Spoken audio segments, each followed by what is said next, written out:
বিচাৰি আছে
সৰু সৰু বাচ্চাগিলাকে সি ট্ৰেইনিং দি আছে পুৰা ট্ৰেইনিং দি আছে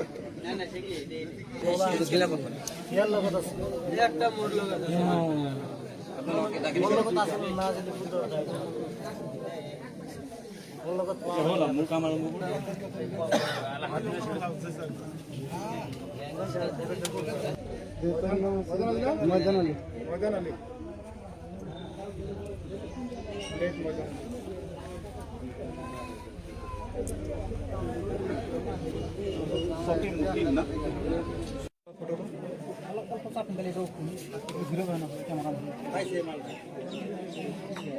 এইখিনি বাকেটত লুকুৱাই থৈছিলে জোখমাখ কৰিলোঁ বিশেষ কৰি আছোঁ এতিয়া হ'ব ঠিক আছে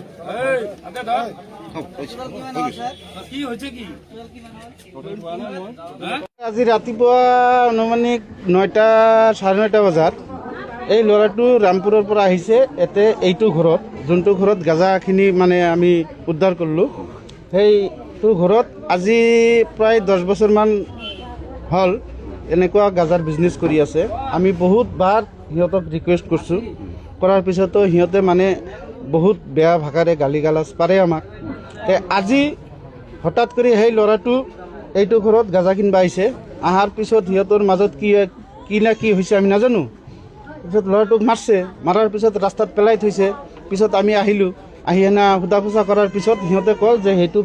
ঘৰৰ পৰা আমাক মাৰছে এই মানুহটো এই আব্বাছ আলীয়ে মানে কোনটো ঘৰৰ মালিক এইটো ঘৰৰ জয়টো মাৰছে তে মাৰাৰ পিছত সেইটো ঘৰত আমি